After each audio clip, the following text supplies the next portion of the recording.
Welcome to another episode of Ljs Garage. I'm sitting in an Infiniti Q60S. This is the Red Sport 400.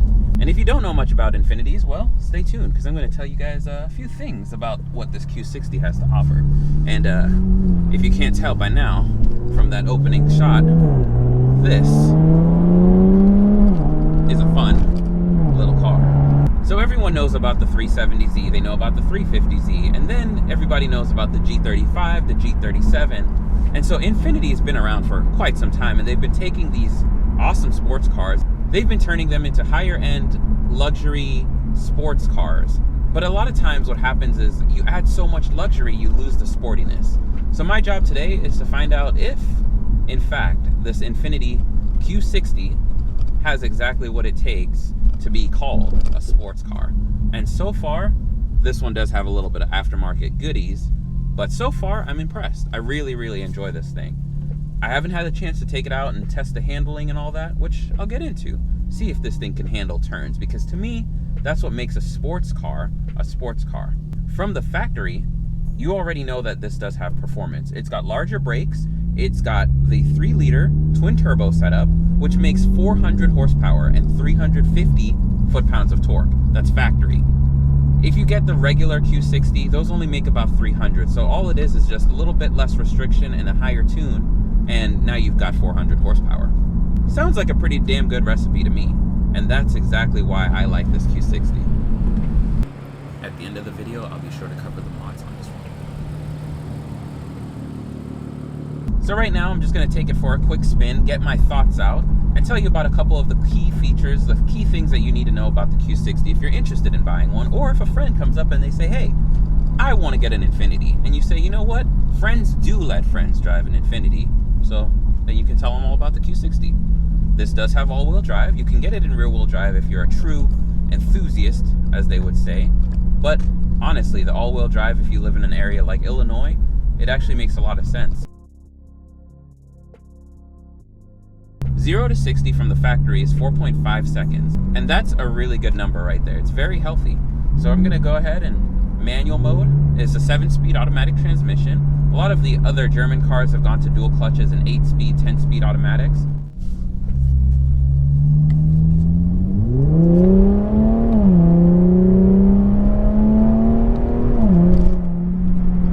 I'll say this much.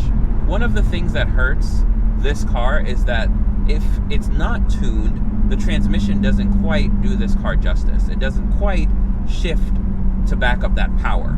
And I've heard that complaint several times, and after driving it with the tune, I can say that I don't really feel like I have that complaint anymore.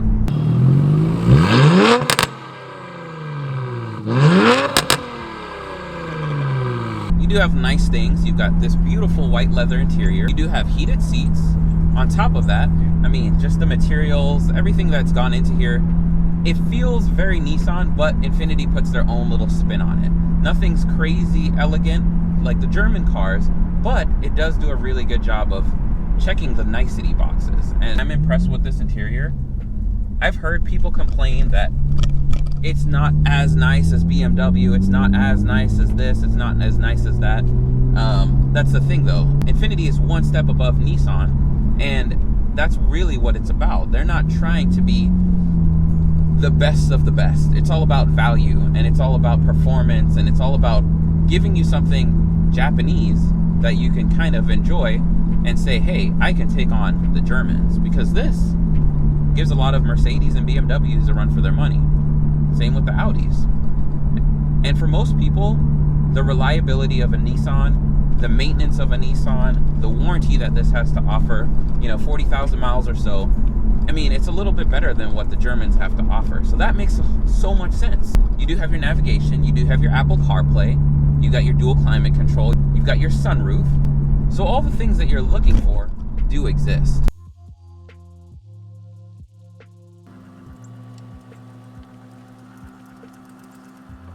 Automated seats. So this is what a driver's seat set for 5'9" is. I'm 5'9", sitting in the back, and there's just enough room, so you only want to put the friends that you don't like back here. but I got headroom, and it's not terrible. Seats are real nice, real nice. I think the lane departure on these is really nice, but Randy doesn't trust them.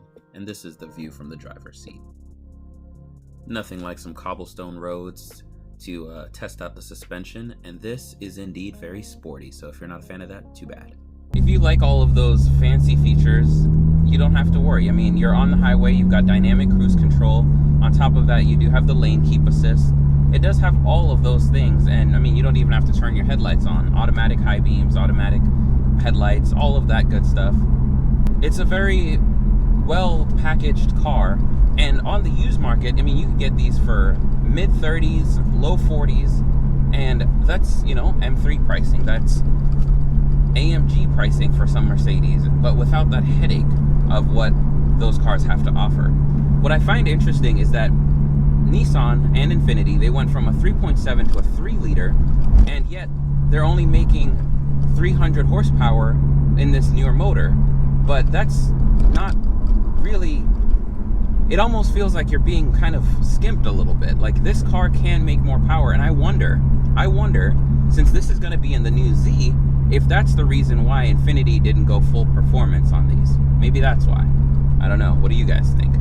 I've always felt that 400 horsepower is like the magic number for a daily, a street car, because you can use that. I mean, right now, I'm on some back roads just out in the open, and I mean, I can really have some fun with this thing.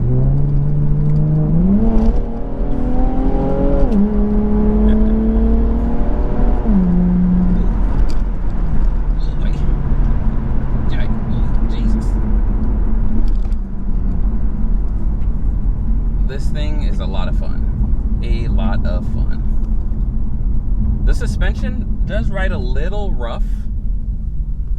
It's more sporty than luxurious. You do have all the different drive modes, and these really just mostly handle your shift points, your steering feel. Nothing, you know, out of the ordinary on that. Nothing that really needs to go into further explanation.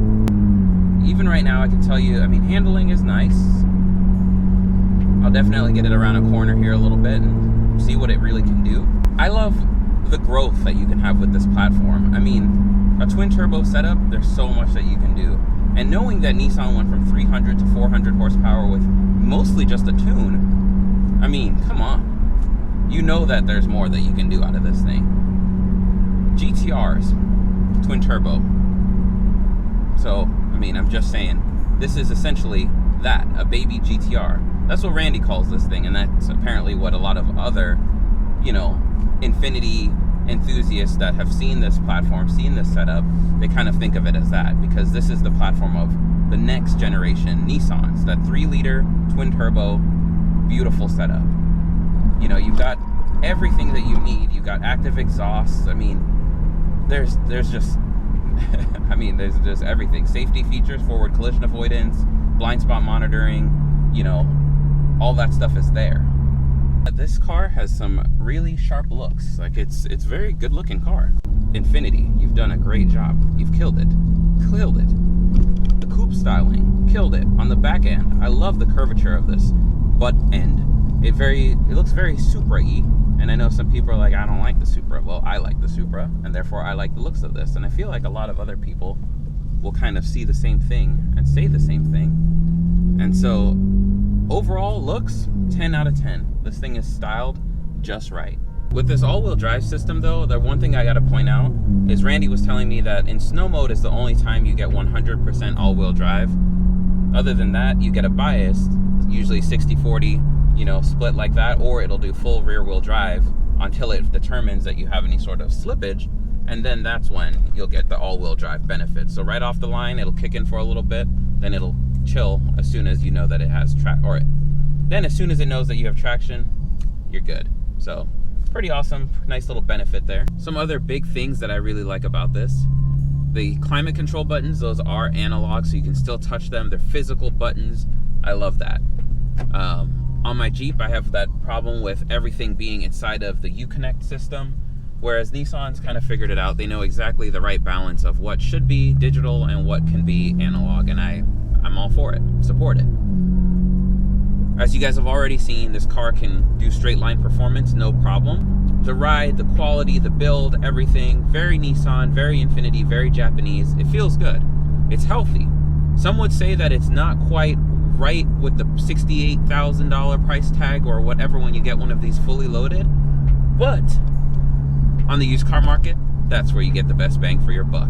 And most people don't buy one of these most people don't buy the Red Sport and option it all the way out, because then you get into some high numbers, the high 60,000s, and that is territory that this car just does not compete in. 40,000, right there with the Lexuses. 50,000, 60,000 starts to push it a little bit. So I think there's a sweet spot for this car and the right amount of packages, but having this fully loaded, I just don't think that's quite the way to go. If you're after straight line performance, this is probably not the car for you anyways, unless you just like this grown-up tuner feel, and that's what this offers. That's a grown-up tuner car. You can drive the GTR around, shoot flames, which you can shoot flames with this thing if you really want it, or you can just go for something like this. It's very grown-up, it's mature, it's sleek, it's sexy, stylish. It gets the job done. Gas mileage, if you care about that, it's like 20 city, 27 highway, respectable numbers. Man, there really isn't a whole lot else to say. This is one of those cars, again, you'll hear me say this a lot in my videos, you have to kind of feel it and see if this is for you. But I'll tell you some of the cars Randy's had. He's had a V6 Mustang. He's also had a V8 Mustang. He's also had the Hyundai Tiburon. So he's kind of all over the spectrum when it comes to cars. And, I mean, it just is what it is. You like what you like driving what you like. And that's why I love that there's so many cars on the market. You just keep finding the cars that work for you.